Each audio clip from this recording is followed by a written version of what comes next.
Hello, and welcome to the latest edition of TechSpark.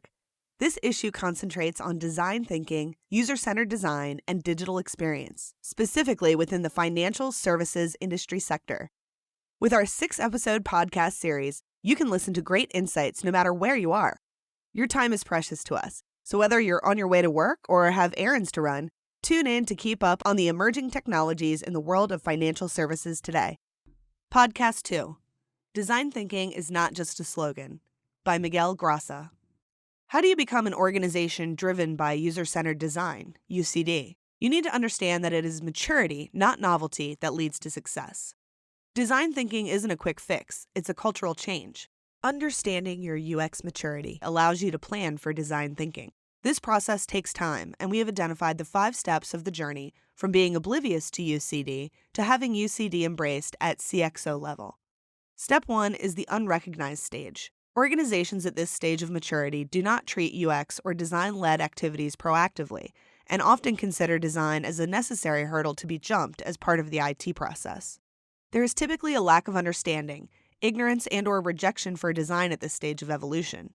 There are no dedicated or knowledgeable UX design resources, and most significantly, there is little desire to change as the organizations can't understand the benefits of design. Step 2 is the interested stage.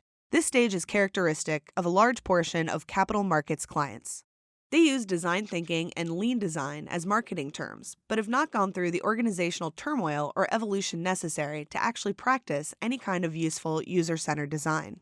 These organizations tend to design products as if their users think and act just like they do. Users are fictional and often idealized, and they rarely participate in the design process. The common barriers organizations encounter at this level are based primarily on budget, time, and resource constraints. User testing is a great investment at this stage to overcome any internal resistance, as observing end users using a product typically overcome any pre-established prejudice and makes the reality of user-centered design a tangible requirement. Step 3 is the invested stage. Organizations who are in the invested stage often have somebody focused on UX design. There is often a wide range of disparity of approach, understanding, and UI output across the organization, as there is no single defined methodology or a development approach highlighting when and how UX should be done.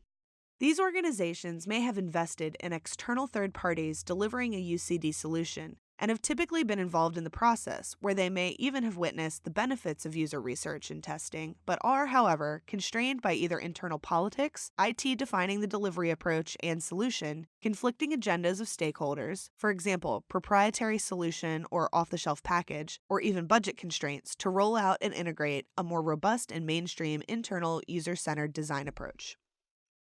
Organizations or individuals within the invested stage who are keen to advance to the next stage might want to consider a quantitative comparison between a solution which has been rolled out using UCD techniques and one which is not.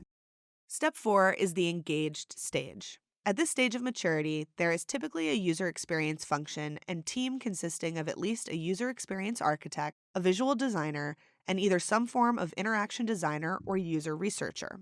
Organizations who are in the engaged stage have an established approach for delivering UI, which includes some or all of these functions. But their primary challenge relates to the scalability of the central design function, as well as the management, adoption, and quality assurance of design across the extended organization. There is an obvious value to UX services rendered by the central team. However, as this is typically set up as a cost center, it is difficult to prove direct value in the function and therefore scale the capability internally. Establishing the right kind of metrics and linking these to the relevant business KPIs will allow these organizations to prove the direct impact the UX design function provides. Finally, step 5 is the embedded stage. At this stage, the UX design function is perceived in the same way as marketing, finance, and sales. There is a clear, senior, and strategically aligned owner of the function. A defined and integrated revenue and cost structure which accounts for the function as a core capability in delivering a business solution. And, most importantly, a culture, mindset, and approach which ensures there is sufficient user input into every product and business insight. Challenges encountered by these unicorns may be due to generational issues and the ignorance of senior executives, including the CEO. Integration of UX design isn't easy. It will be an arduous, turbulent, and culture-changing process for it to become a mainstream business function. However, the UX design approach delivers a clear and quantified differentiator to all who deploy it, the ROI of which is already well documented and proven across many sectors. Great design isn't about being the first past the line. Tesla didn't invent the electric car, Dyson didn't invent the vacuum cleaner, and Apple didn't invent the telephone. These companies have got to their dominant positions because of their design maturity, making products that actually work for their users' needs. Want to know more about user-centered design and UX maturity? Please email techspark@excellion.com.